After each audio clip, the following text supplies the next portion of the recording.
from your ability to our need, O God. And we pray, Lord, that you may be glorified in the process.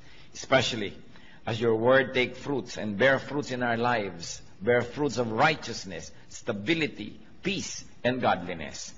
May your word, Lord, be our food. And may you be the true speaker. Use your servant only as your footstool. But speak to your people. And in the name of Jesus, we reject, rebuke, drive away, bind the work of the devil. And set the Spirit free so that you, O Holy Spirit, may work in us and through us. Father, we commit this time to you, confident that you hear as we ask in Jesus' mighty name. Amen. Nanghihina ako. Naramdaman nyo na po ba sa buhay nyo yan na parang isang problema na lang bibigay na kayo? Parang ayoko nang makarinig pa, hindi ko na kaya, tama na muna ngayon, pagpahingahin muna ako. Kumisa ng mga problema dumarating sunod-sunod, ang panghihina sunod-sunod, nakaka-demoralize, may sakit ka na kumisan, wala ka pang pera, tapos pinagtaksilang ka pa ng iyong kabiyak, sunod-sunod, mo nanghihina ako. O kaya ang dating ng temptation, hindi mapatid-patid, nanghihina na tayo, gusto na nating bumigay. Or you might be discouraged, disillusioned, ang lahat ng effect niyan, panghihina. Magkakamag-anak po ang mga feelings na nagbibigay nitong weakness na ito sa ating puso. But ito ay isang kasinungalingan. Because Jesus is strength and power. Kaya ang mga anak niya ay dapat nabubuhay sa victory, sa strength, sa power. What do people say? People say, I'm afraid. What does God in the Bible say to Christians? Hindi bagay sa'yo. Kung natatakot ang ating mga kapatid, hindi bagay. Sabihan nyo nga katabi nyo, hindi bagay sa'yo ang matatakotin. Diba? Hindi bagay. Bakit? John 14:27, do not let your hearts be troubled and do not be afraid. Madaling sabihin, mahirap ipamuhay, lalo naunahan na tayo ng takot, naunahan na tayo ng pandaraya ng kaaway, at tayo sunod-sunod na ng mga kabiguan ang nangyari. We are made to believe and conditioned to believe that we are no match to the enemy. Indeed, we are no match, but the Lord is. Our victor is our champion who has already won the battle for us. 2 Timothy 1:7, for God did not give us a spirit of timidity, but a spirit of power, of love, and of self-discipline.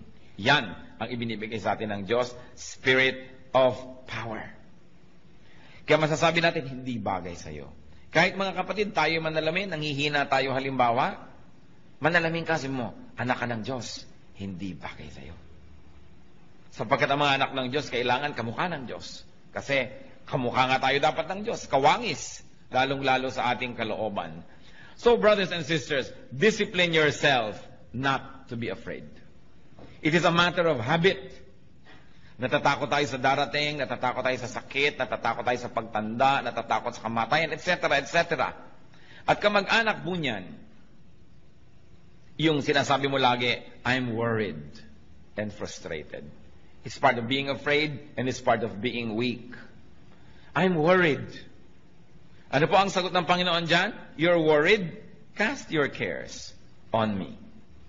Cast your cares on me. 1 Peter 5:7, cast all your anxiety on Him because He cares for you. Di po ba kumisan meron tayong panghihina ng loob, may pamamroblema, pero pag nakahinga tayo sa ating kapalagayang loob, kay kapatid, kay kamag-anak, kay ibigan, lumalakas-lakas ang ating loob. Pero kuminsan hindi natin kailangan makipag-date pa, mag-lunch tayo, magkape tayo para lumakas ang loob natin. Kasi ang Panginoon is only a prayer away. And through prayer, we can cast all anxieties and cares on the Lord. So kung meron tayong problema, isumbong mo sa Diyos. Nakatutulong kuminsan na may napagsusumbong-sumbongan tayong kapwa-tao, meron tayong nahihinga-hingahan, pero huwag yung magiging kapalit nung tayo na nanalangin at lumalapit sa Diyos. Another complaint of people tungkol sa panghihina, mahina daw ang isip, I am not wise enough. But the Lord answers, I give you wisdom. Huwag kang lagi nagdadahilan na hindi ako marunong, sapagkat nagbibigay ang Diyos ng kaalaman. 1 Corinthians 1:30, Christ Jesus has become for us wisdom from God. Of course, once more, it has a specific meaning, but its general meaning is that we can have wisdom through the Lord. Learn. Hindi dapat lagi nating sinasabi, hindi kasi ako marunong. Kung mga 1 buwan na nating sinasabi yan, 1 taon, 10 taon, tama na yon. We've got to learn. At kakamba niyang, I'm not wise enough. Ano pong laging maririnig mo sa mga tao? I don't know what to do. Pero ano pong sinasabi ng Biblia at ano sinasabi ng Panginoon dyan? I know. I will guide you. Proverbs 3:5-6. Trust in the Lord with all your heart and lean not on your own understanding. In all your ways acknowledge Him and He will make your path straight. So, magtiwala sa Panginoon, huwag sa sarili. Huwag sumandal sa sarili lamang kaalaman sapagkat maaaring yan ay only half-truth, half-lie, or a full lie, or a distorted truth. Sabi, in all your ways, acknowledge Him. Pag hindi po tayo sang-ayon sa kalooban, sa sinasabi, sa turo ng Diyos, doubt your scholarship, but do not doubt God. At kung tayo po ay hindi sang-ayon sa Diyos, siya ang ating sundin kasi siya yung Diyos at siya yung tunay na marunong. It is important to acknowledge our lack of wisdom and then seek God's wisdom. Ano po ang sabi ng mga tao doon sa mga, wala kasi akong alam, clueless ako, wala talaga akong alam dyan sa mga bagay na yan? Anong sagot sa atin ng Panginoon niya? Ask me, and I can give you discernment. Kaya yung panalangin sa Psalm 119, verse 1-5, I am your servant, give me discernment. So humihingi ng discernment to know right from wrong. Knowledge po, madali naman yan na makolekta kasi information lang yan But what do you do with knowledge? How do you apply knowledge? Then that becomes wisdom. Paano natin papakinabangan yung alam natin na informasyon? Kaya some people only become more and more knowledgeable but it doesn't make them wiser. Kaya hindi ko mo edukado, marunong sa buhay. Kahit marami kong isang degrees, marami lang alam na information, pero hindi alam i-apply sa buhay yon, walang wisdom. Marami naman hindi nakapag-aral, pero talagang wise. Pag pinakinggan mo, daig pang nag-aral. Kasi magkaiba naman yung knowledge sa wisdom. But wisdom God can give, and discernment God can give. Kaya sa Psalm 119, 1-5, I am your servant, give me discernment. Pero may kondisyon, I am your servant. Ibig sabihin, ako po yung lingkod nyo, sumusunod sa inyo, napapasakop sa inyo, bigyan nyo ko ng kakayahan na makilala ang tama sa mali because error often comes dressed as truth. Siyempre, yung kasinungalingan, dapat dumating yan na nakabihis na siya ay katotohanan para makapandaya. Alangan mang dumating ang kasinungalingan na hubad, di alam yung kasinungalingan yon. Kaya nakakapandaya. Dapat may discernment. At yan ay nahihingi. Ask God for discernment. Sa pagbabago po ng ating buhay, sa pagbabago ng ating pananaw, importanteng magbago muna ang ating isip at paraan ng ating pag-iisip. Kaya sabi sa Romans 12:2, be transformed by the renewing of your mind. Then you will be able to test and approve what God's will is. His good, pleasing, and perfect will. Yan ang kagustuhan ng Panginoon, tayo mabago. At wala pong nagbabago hanggang hindi mo na nababago ang paraan ng kanyang pag-iisip. Kaya ang ating isip ay pinapakain natin ng karunungan na nagmumula sa Diyos. At pagkatapos hinihingan natin ang pagpapala na yung karunungan na yun ay madilig at maging wisdom, maging applied knowledge. Kakambal ding reklamo ng mga tao dyan sa I'm not wise enough, hindi ako marunong. Yung nga iba excuse na yun Sa karunungan nga nila, nagkukunwa-kunwang di marunong para hindi maging responsible, para hindi mo asahan at huwag masisi. But the Bible says you can be wise. Hindi bagay sa mga anak ng Diyos ang hindi wise. Dapat ang mga anak ng Diyos ay wise. James 1:5, if any one of you lacks wisdom, he should ask God, who gives generously to all without finding fault, and it will be given to him. Nagbibigay pala ng wisdom ang Diyos. So kung wala kang wisdom, either hindi ka humingi o tinatanggihan mo yung binibigay ng Diyos. Pero kung tayo humihingi at handa tayong tanggapin yon, magkakaroon tayo nun.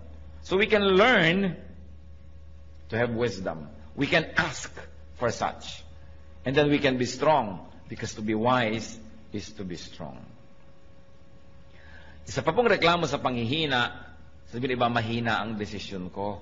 I don't know what to do. But the Bible says, the Spirit of the Word of God says, I can guide you. Pati nga sa sasabihin ng mga disciples, sabi ng Espiritu ng Diyos, tuturuan ko kayo ng sasabihin. Matthew 10:19, but when they arrest you, do not worry about what to say or how to say it. At that time, you will be given what to say. Kaya sabi ng Panginoon, kung darating ang panahon na kayo aarestuhin dahil sa akin, dahil sa aking pangalan, dahil sa pagtuturo nyo, huwag kayong mag-alala kung paano nyo ipagtatanggol ang inyong sarili. Huwag kayong mag-alala kung anong sasabihin nyo. Sa oras na kailangan nyo magsalita, bibigyan kayo ng Espiritu ng Diyos ng mga pinakatamang sasabihin. Kaya mga iba, sabihin mo, mag-Bible study ka, mag-lead. Ay, hindi ko marunong magturo, hindi ko alam sagutin ang mga tanong. O tumurong ka naman, maggawa ka ng ganitong ministry, hindi ko alam ang gagawin. Talaga pong hindi natin alam. Pero ang pangako ng Diyos, if we are His servants, He will give us discernment. Sasabihin natin, Lord, narito na po yung bibig ko, inaalay ko na po sa inyo, kayo po ang magsalita. Narito po ang aking kamay, kayo ang maglingkod through me. Narito ang aking paa, kayo maglakad at pumunta sa gusto niyong puntahan through my body. So I will become a living sacrifice, not a dead one. You can live in me, you can live through me, and you can love through me. That's why we become instruments and channels of God's blessings. Huwag tayong matakot. Ang mahalaga, inaalam natin ang pwede nating alamin. Hindi naman pwede natin sabihin na, oh Lord, kayo na po ang bahala, hindi na ako mag-aaral, wala na akong gagawin, bahala kayo. Nag-aaral pa rin tayo, nagsasanay tayo, at kung darating na yung panahon na kailangan gamitin yon, ang Panginoon ang nagbibigay sa atin ng kakayahan para magamit, maalala, at mabigyan ng tamang korte, hugis at kulay, yung mga dati na nating nalaman para magamit at ilapat sa pangangailangan ng sandaling yon. So we plant, the Lord makes it grow. So nag-aaral tayo, pagkatapos ang Lord ang magbibigay ng kakayahan na i-apply yung ating napag-aaralan. Tungkol pa rin sa panghihina, reklamo po ng marami, I'm so weak. Especially sa pananalig, mahina ang pananalig ko. Nagdadasal ako pero hindi naman ako naniniwalang ibibigay yung dasal ko, lalo't medyo extraordinary, medyo himala ang hinihingi ko, lalo't medyo hindi ko kita yung kasagutan, kulang ako sa pananampalataya. I'm so weak when it comes to faith. But the Bible says you can be full of power. You know, the first century Christians were known not for their knowledge, but for their power. Pag ipinagpe-pray nila yung mga may sakit, nagagalingan. Pag may mga ginagawa sila, kahit imposible, nagagawa. And you know, the power to forgive, the power to love, that's the greatest power. Hindi po nasusukat yung power sa kaya nyo magbuhat ng mga tone-toneladang bakal, o kaya kaya nyong lumangoy ng milya-milyang dagat, o kaya kaya nyong tumalon mula sa taas-taas ng mga pinanggagalingan. Well, that is strength. It is not power. Ang tunay na power, yung nagmumula sa kalooban. Yung nakakamuhoy ang isang tao, tas naiibig mo pa rin, that's power. Yung mahirap magpatawad, nakakapagpatawad ka, that is power. Yung sa halip na magagalit ka, naiibig mo yung kapwa, nagkakaroon ka ng puwang, ng pangunawa sa kanya, that is power. And God gives that power. Ang sagot ng Bible sa mga weak, you can be full of power. Pwede kang mapuspos at mapuno ng kapangyarihan. Kaya hindi sapat yung excuse na I am so weak, because the Bible says you can be full of power. Hindi sapat na tayo ay maging puro bigay na lang ng bigay ng excuse.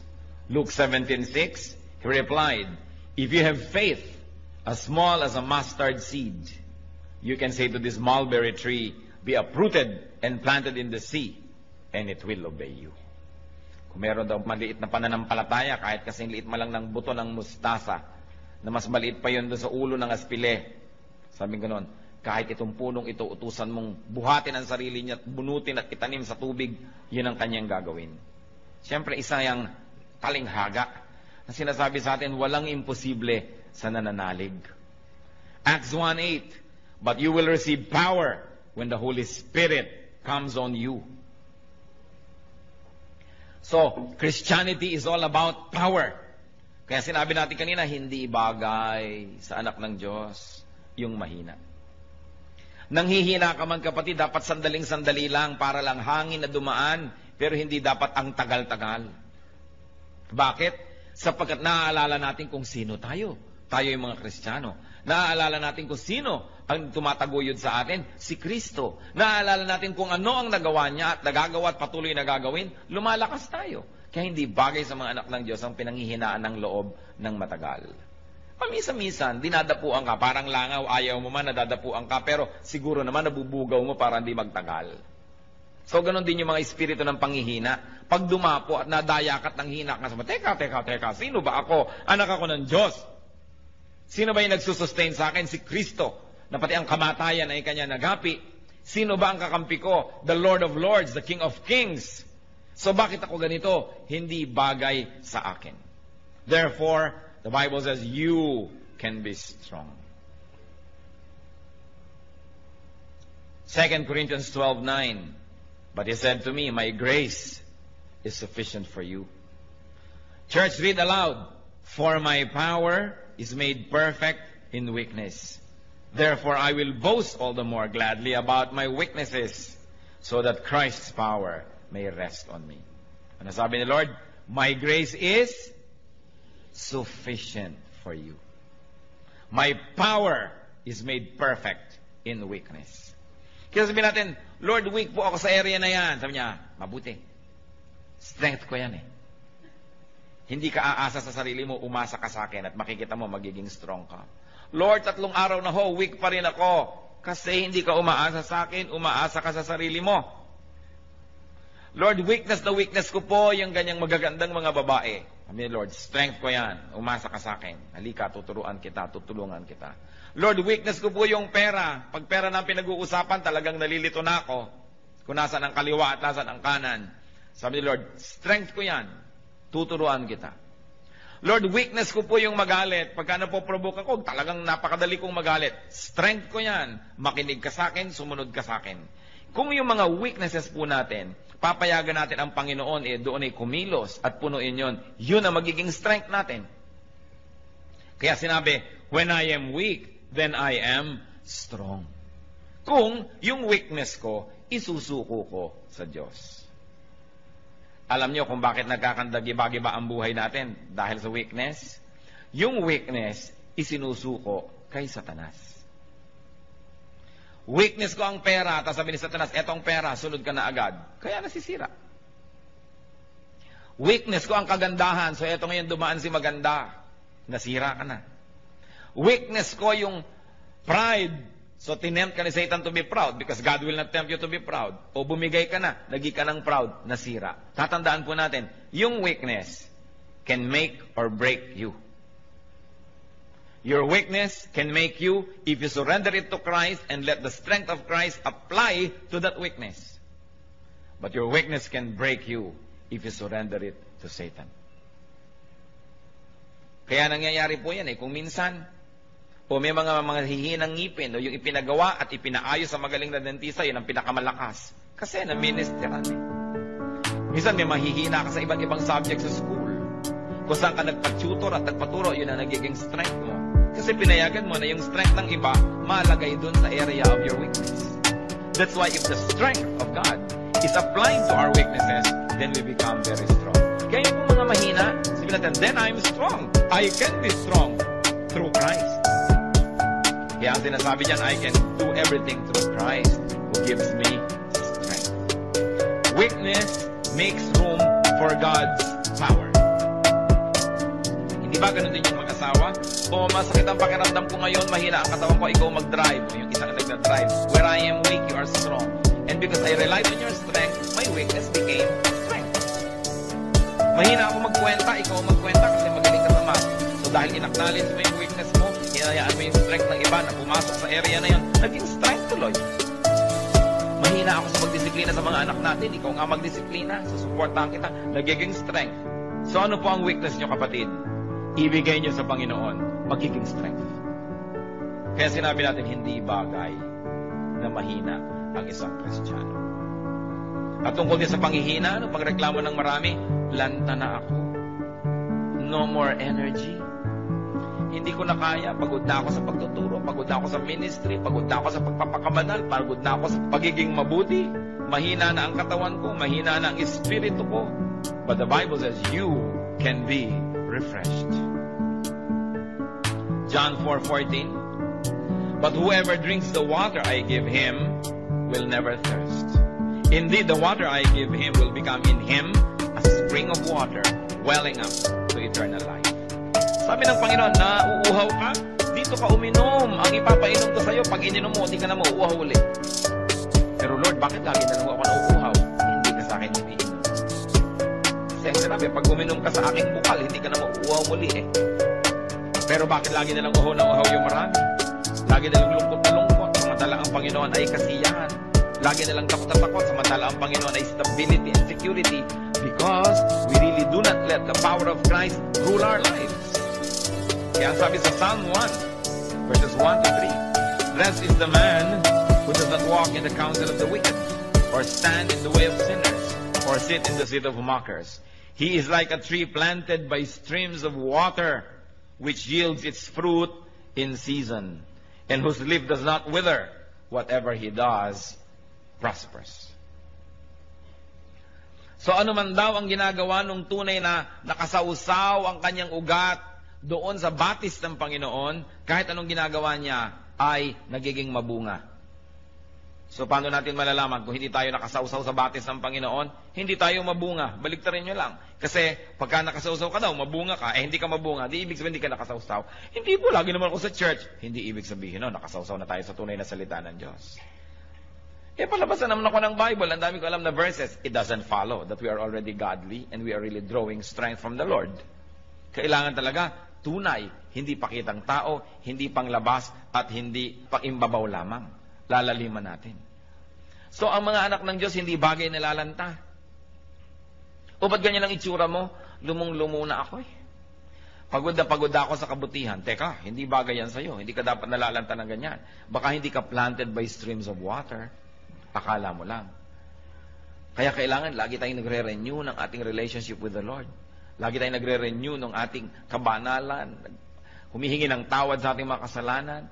Nag-aaral ang mga salita ng Diyos at patuloy na humihingi ng karunungan kung paano i-apply yon. Yung iba ang panghihina nila, hindi ko kayang gumawa ng mabuti. Ano? Yung biyanan ko, kakausapin ko, hindi ko kaya yan. Ano? Tutulungan ko yung mga dating umisulto sa akin, hindi ko kaya yan. Ano pong reklamo ng iba? I cannot afford to do good. Yan ang aking weakness. But the Word of God says, I can give you enough supply, enough strength, so you can afford to do what is good. 2 Corinthians 9, verse 8. And God is able to make all grace abound to you, so that in all things, at all times, having all that you need, you will abound in every good work. Yan po ang pangako. Aapaw tayo sa mabubuting gawa, sapagkat sa lahat ng panahon, aapaw ang grasya ng Diyos sa ating buhay. Sa lahat ng oras, sa lahat ng lugar, you will have everything you need. In that case, you will overflow and you will abound in good works. Yan po ang kalooban ng Diyos para sa atin. Hindi maging mahina tayo sa paggawa ng mabuti. Marami mga tao mahina sa paggawa ng mabuti pero malakas sa paggawa ng masama. Hindi makapagpakumbaba, hindi makapagsabing I'm sorry, pero kayang-kaya niya magsabi ng masasakit na salita sa kapwa. Pag I'm sorry, hindi masabi. Pero pag masakit na salita, kaya. Pag act of kindness, kayang gawin. Sinasagot-sagot yung magulang, kayang-kaya. Pero pagka gusto ng yung magulang ihalikan o yakapin, hindi magawa-gawa. Nahihirapan ng loob pag gagawa ng mabuti. Pero gagawa ng mali, malakas ang loob. Pagka mandadaya, malalakas ang loob. Pagka aamin ng pandaraya, paghingi ng tawad, hindi kaya. Bakit nga ba ganun ang maraming tao? Ibig sabihin lang, hindi tayo lubos na nakasawsaw sa batis ng Panginoon. Kasi bakit pagka may energy, pag nakikipag-away, kayang-kaya. Pero pagka gagawa ng mabuti, nahihiya. Ngingiti lang sa kapwa, hindi makangiti-ngiti. Napakarami pong tao gustong ngumiti, pero ayaw lang, nahihiyang ngumiti. Ayoko ngumiti, nakakahiya. Pero kayang-kayang manimangot. Yung gagawa ka lang ng mabuti, nakakahiya. Bakit babaligtad na yata? Kaya sabi, you will abound in every good work. That's why we have to be immersed in God's water. In God's perfect living water. Yung iba po, anong panghihina?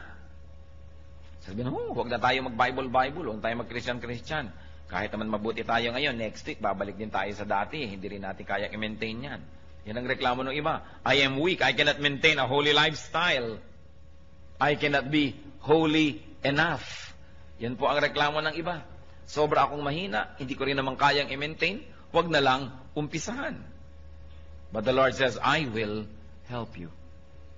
Yan ang kanyang pangako. You say you cannot maintain a holy lifestyle, I cannot be holy enough. The Lord says, I will help you. Philippians 1:6, being confident of this, that He who began a good work in you will carry it on to completion until the day of Christ Jesus. Siya na nag-umpisa at kasama mo sa pag-uumpisa ng pagiging mabuti at paggawa ng mabuti at pagbabagong loob, siya ang tutulong sa iyo na makumpleto yan, mabuo yan hanggang sa pagbabalik ni Kristo. Kaya hindi bagay sa Kristiyano yung mahina sa kabanalan, pero sa kasalanan, malakas. Nababaligtad. At meron pa nagsasabi, I cannot stand up. Mahina ako sa pagtayo, mahina ako sa paninindigan sa buhay. But the Word of God says, I can enable you. Hindi mo kayang tumayo, pero kaya kitang tulungan na tumayo at manatiling nakatayo. Romans 14:4, who are you to judge someone else's servant? To his own master he stands or fall, and he will stand, for the Lord is able to make him stand. Kaya daw nating tumindig sapagkat ang Panginoon ang magbibigay sa atin ng kakayanan. Kaya kaya rin nating manindigan. Weakness, ano po bang ibig sabihin yan? Pag sinasabi nating nangihina ako, merong mga nangyari na sunod-sunod, kaya nakarating tayo sa ganong estado ng panghihina. At isa lang po, ang pinagmumula ng panghihina, yung pag-asa sa sarili lamang. Weakness comes from dependence on yourself alone. Because if you depend on God, your weakness will translate into strength. Pag tayo'y umaasa sa Diyos, ang kahinaan nagiging kalakasan. Where we are weak, we become strong. So mga kapatid, isa lang po itong simpleng analysis. When you are weak, it means you are depending on yourself. Or you are depending on other people. That's why you are weak. Because the moment you depend on God, and you let God do His mighty will, then your weakness becomes strength. Hindi natin sisisihin ng Diyos. Bakit po mahina ako dito? Pinapabayaan nyo na yata ako. Sabi niya, where you are weak, you will become strong. But you've got to do it my way. You've got to give me space. You've got to let me do what I'm good at doing. And that is to restore you, to strengthen you. But remember, God gave us free will. How you use that free will make or break you. Saan po ba tayo mahina? Tayo na lang nakakaalam. Alam ng Diyos. Huwag naman ninyong gawing kahinaan yan last year, kahinaan pa ngayon, kahinaan pa next year. What is important is that we are changed from glory to glory. That we become Christ-like. More and more Christ-like. That we do not become sinless, but we sin less and less and less. Na hindi tayo lagi nagtatago sa likod ng mga excuses na ganyan talaga ako, tanggapin mo na lang kung ganyan. Yun talaga ako. Sapagkat hindi good enough, yung ganun lang talaga. Kailangang magbago ng magbago. At binibigyan naman tayo ng Panginoon ng kapangyarihang magbago. One of the noblest way, most sublime way to worship God is to be more and more like Him. Mabuti yung pag-awit, mabuti yung offering, mabuti yung pagsayaw sa Panginoon, mabuti yung pagtugtog, pag-worship. Pero isa po sa mga pinakamalalalim na paraan ng pagsamba, yung tayo'y lalo nang maging kawangis ng ating Diyos. That is one of the best ways to please the Lord. Di ba kung magulang ka, kamukha mo yung anak mo, tuwang-tuwa ka. Di ba? Kamukha ko ang anak ko. So gusto ng Diyos, makita niya, nakamukha tayo. Kaya manalamin nga tayo at magtanong, teka, kamukha ka ba ng Diyos? Anong ginagawa ng mga sungay-sungay dyan? Di ba? Alis-alisin niya mga yan. Ang mga kalikaliskis na yan, alis-alisin kasi hindi ka yata kamukha ng Diyos. Kaya dapat tayo nagtatanggal ng mga hindi dapat. Lalong-lalo yung mga weaknesses. Alam niyo po yung weaknesses, it's only in the mind. Nakita niyo yung mga pag may biglang sunog. Ano nangyayari kahit buong refrigerator nabubuhat eh. Pero pag tapos na yung sunog, 3 na yung nagbubuhat, di pa maibalik-balik yan. Kasi alam niyo yung inisip ko, kailangan ko itong gawin, nagkakaroon ng pagbabago sa iyong katawan, sa iyong buong pagkatao na nagagawa mo yung dapat gawin. Eh kung sunog lang yun, nagkakaroon tayo ng lakas. Eh di lalo na kung alam natin that this is a spiritual warfare, that we must win. Eh meron tayong lakas, lalo't ipinangako ng Diyos, I will never leave you, I will never forsake you. So niya, cast all your cares upon Him, for He cares for you. And when you are weak, you will become strong. What you must do is to allow the Lord to enter that weak area and do His will. Huwag tayong tumanggi. Huwag tayong makialam sa Diyos. Sumuko na lang tayo. Kaya ano-ano po ba yung mga areas na yan? Kung tayo nanghihina, remember, dahil umaasa tayo sa sarili lamang. Sapagkat kung umaasa tayo sa Diyos, we are planted by living waters. Our leaves do not wither. We bear fruits in season. Sabi niya, I'll give you living water and you will thirst no more. Yet why do many of us thirst in various areas of our lives? We thirst in our emotional life, in our intellectual life. We thirst here and there. We long for what we should not be longing for. Sometimes we become jealous and covetous and mainggitin pa at kung ano-ano. It means that we are not letting the Lord work in our weakness. Isang inaalagaan pa natin yung weakness na yun na, alam mo naman, weakness ko, dapat pinapansin ako. Talaga pag hindi ako napapansin, nagagalit ako. At yung hindi ka mapapansin, nagagalit-galitan ka pa at dinadagdagan mo pa. Dahil sasabihin mo, ako ito, kailangan bilhin mong ako ito. No, we should be changed. Be changed by the renewing of your mind. Ang kagustuhan kasi natin kumisan, paikutin ang buong planeta, mag-adjust sa atin. Yung tuwang-tuwa tayong, huy, talagang pag nakakakita ng pula yan, nagagalit, kaya huwag ka magpapakita ng pula. Talagang pagka nai-ignore yan, nagagalit, kaya papansinin mo lagi. Lalo tayong bine-baby ng mundo, lalo lamang lumalaki yung loob natin sa ating mga kalikuan. Kaya pag alam natin, mali ako dito, Lord, I surrender this weakness to you. Turn it into strength. And I know that the Lord will do it because God said it. And if God said it, then it must be true. Hindi pwede na nabubuhay tayo sa weakness. Gustong-gusto ni Satan yung naniniwala kang weak ka eh. Kasi yung kaya mong gawin, hindi mo na ginagawa, nakumbinsi ka na hindi mo kaya. Alam niyo si Satan, pipigilin niya una na masave ka. Pipigilin niya na ipanganak ka muli, na magkaroon ka ng panibagong buhay. Pag di niya napigil yon, at di naman niya kayang pigilin, kung gugustuhin ng may katawan, di niya mapipigil. Pag di niya napigil yon, ang susunod niyang pipigilin, lumago ka sa pananampalataya. Pipigilin niya yan. Kukumbinsihin ka niya, hindi talagang maramdamin ka, dapat unawain ng mga taong maramdamin ka. Hindi talagang itong weakness mo, hayaan mo nang, yan ay i-maintain mo na, kasi konti lang naman ang weakness mo, dapat weakness mo na talaga yan, tanggapin na lang nila yan.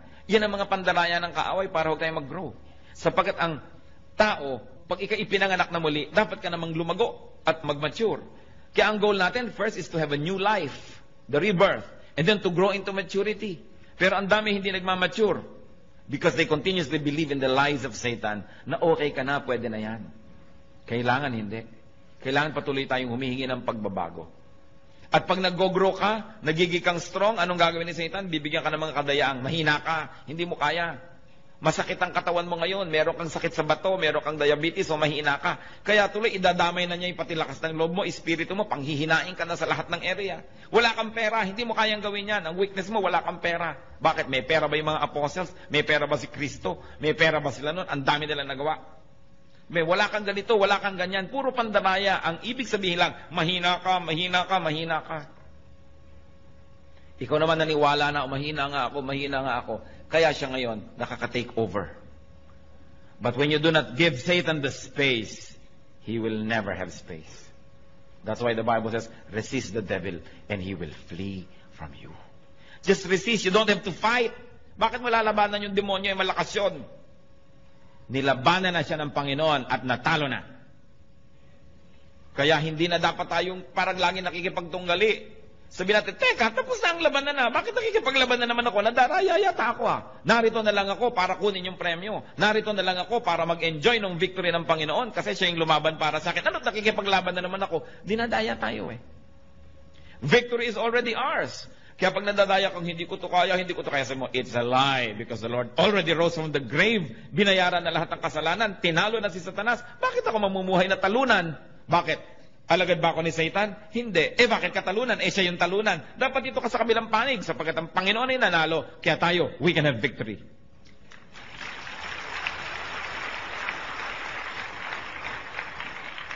Malaking bagay po kuminsan yung naaalala mo kung sino ka. Meron akong kilala. Napakabuti ng pamilyang nilakihan, mabuti naman yung naging foundation ng kanyang buhay. Sa kalagitnaan ng buhay niya, nalulong siya sa mga bisyo, nakasama niya mga maling tao, nadala siya ng nadala sa mga putikan at sa mga kasalanan at sa mga kamalian, naiba siya ng naiba yung pananaw niya sa sarili niya, nawalan siya ng self-respect, nakalimutan niya pati table manners na alam naman niya, nalimutan niya yung pagbibihis ng tama na alam naman niya, kasi hinila siya ng hila pababa ng kanyang environment. Pero minsan nakasakay siya sa jeepney at sa traffic. Napag-isip-isip niya kung sino siya at sinong pinanggalingan niya. Sabi niya, teka, pag tinitingnan ko yung sarili ko, hindi ako ito. This is the distorted version of me. And I was distorted because of the wrong company I kept. I was distorted because of the wrong beliefs I espoused. I was distorted because of the wrong activities that I indulged in. Babalik ako sa aking sarili. Babalik ako kung sino ako talaga. At ginawa po niya yon. At nakabalik siya sa kanyang dating status. May paggalang sa sarili, merong dignity, at iginagalang ng iba. Tayong mga anak ng Diyos, we are created for holy work. We are created for dignity. We are created for respectability and for fruitfulness. If this is not happening in your life, mag-isip-isip dahil hindi ito ang tunay niyong pagkatao. Tayong anak ng Diyos, ang pagkatao natin, yung pagkatao ni Kristo. Yung Espiritu ng Diyos. Kaya kailangan nabubuhay sa buhay natin yan, sa puso natin. Titingnan natin ang mga pinagsasasabi ng ating bibig kung tama sa identity natin, ang ating lifestyle, ang ating ginagawa. We are a royal priesthood, a holy nation, servants of God. Less than that, hindi bagay sa atin. Kaya dapat meron tayong dignity. Hindi hahabol-habol ka ng kahit konting pagtingin, namamalimos ng pag-ibig kahit na isang laang kaluluwa sa impyerno may umibig lang sa'yo. Teka, iniibig ako ng Diyos. Kung kailangang ibigin mo ka na, magkakasala pa ako, habul-habulin lang kita, wag na, sa'yo na ang pag-ibig mo, hindi bagay sa akin yan. Anak ako ng King of Kings and Lord of Lords, hindi bagay na isinasangla kong kaluluwa ko, magkapera lamang, magkaroon lang ng mga hinahangad ko, kayang ibigay sa akin yan ng Diyos, God's way, not through Satan's way. Don't live in a lie, you are a child of God. Mahalaga inaalala mo, sino bang magulang ko? Di ba ang Diyos? Hindi naman si Satanas. Ba't ganito ang nangyayari sa buhay ko? Bakit sinusunod ko si Satan? Mali. Sino tayo? Sabi sa Bible, but you are a holy nation. You are a royal priesthood. You are the children of God, children of light. You are the inheritors of all of God's creation. Seed of Abraham through Christ. Pag naaalala natin kung sino tayo, mamumuhay tayo above all our weaknesses. Mamumuhay tayo na kagalang-galang na paraan. Kung kinakailangang mabawasan yung material blessing na yan, basta maging kagalang-galang tayo, di bale. Pero hindi tayo magpapakahamak, magpakadusta-dusta, magkaroon lang ng kotse, magkaroon lang ng bahay, magkaroon lang nito. Sapagkat lahat ng bagay na yan, lilipas din. Hindi kailangan na yung espiritu, which is forever, will be sacrificed for something, for some matter, which will decay in a matter of years. It's important to remember who we are. Because when we do, we live according to the true identity. Sasabihin nyo, pero sino ba ako? Dati naman talaga akong taong putik. Dati naman talaga ako nasa kasalanan. Dati naman, no! 2 Corinthians 5:17, if anyone is in Christ, he is a new creation. The old is gone, the new has come. May bago na tayong pagkatao at dapat tayong mabuhay according to that new person and new personality. Nilimot na ng Diyos yung dati nating mga ginawa, mga kasalanan at mga pagkakamali. Bigyan tayo ng bagong pasimula. Kaya dapat yun na ituloy na natin. Hindi yung sinasabi sa Bible that the seed is washed only to wallow in the mire. Hinugasan na ng hinugasan, pagkatapos babalik din lang sa putik. Nahugasan na tayo, panindigan natin. At hindi tayo dapat magpabalik-balik sa mga kamalian. Huwag kayong magpapadaya that you are weak. Because in Christ, we can do everything. Through faith, we can do anything. Weakness means dependence on oneself. Strength comes from dependence on Jesus. Kaya kung nangihina, alam natin yon, umaasa sa sarili. Bakit pinanghihinaan ng loob? Ang dami kong gagastusin, wala akong pera sa bulsa. Umaasa ka sa sarili mo. Maaaring bigyan ka ni Lord ng pera, o maaaring alisin niya yung gagastusin, o maaaring bigyan niya ka ng kalakasan para harapin yon. Naku, ano kaya ang gagawin ko pagtanda ko? Paano yan? Wala akong savings, wala yata ako naipon. Umaasa ka sa sarili. Kung umaasa ka sa Panginoon, lalakasan yung loob. Hindi ko yata kayang lutasin ang problema ng pamilya ko. Kasi umaasa ka sa sarili. Sabi natin, Lord, nandito ang pamilya ko.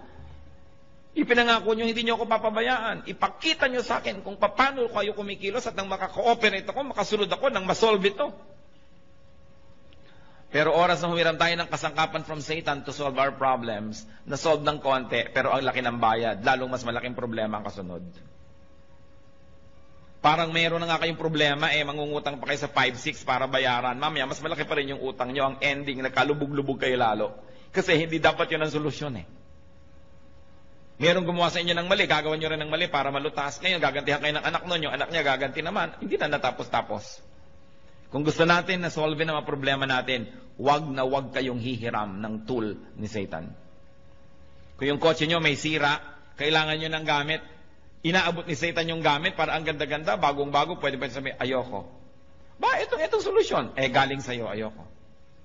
Kahit kamay ko o ngipin ko o gilagid ko, ipampihit ng tornilyong ito, hindi ako hihiram na screwdriver sa'yo.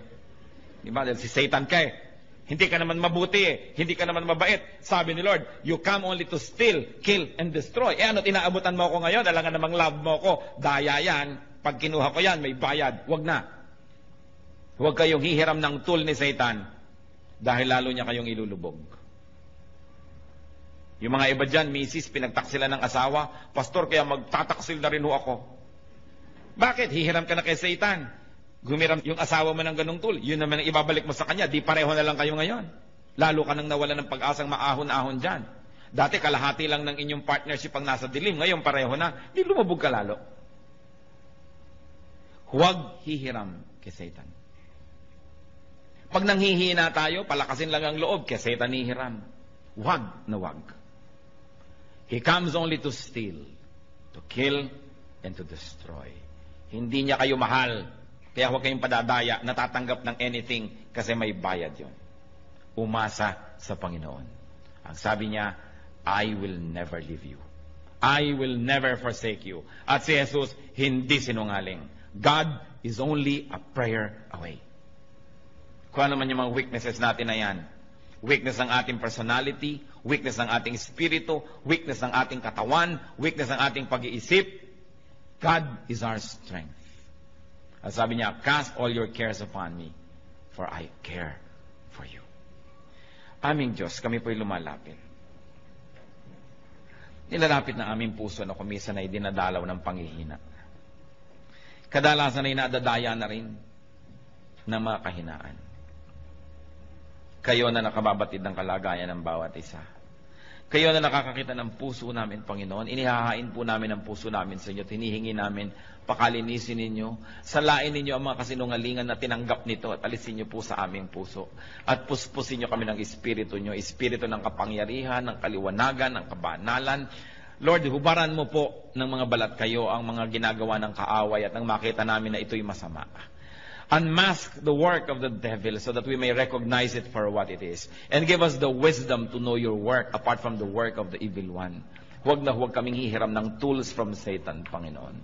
At sa mga kahinaan namin ito, alam nyo ito, kayong lumikha sa amin. Di pa man kami sinisilang, nasilayan nyo na kami sa sinapupunan ng aming mga ina. At alam nyo, Panginoon, ang mga kahinaan namin. And we ask you, Lord, like empty cups, we fill our hearts to you. Fill our cups with your strength. Fill our hearts with your power. Palitan mo ang mga kahinaan namin ng kalakasan mo, O Panginoong Jesus. At itinataboy namin ang anumang hinihiram naming kalakasang huwad galing kay Satan. In the name of Jesus, we reject all things that we have mistakenly borrowed from the evil one. All methodologies, all tools from Satan, we reject and rebuke in the name of Jesus. At Lord, kami nagbibihis ng iyong pong kapangyarihan. Clothe us with your strength. We are the people of strength because we are your people. Because we are your people. Because we are your people. Because we are your people. Because we are your people. Because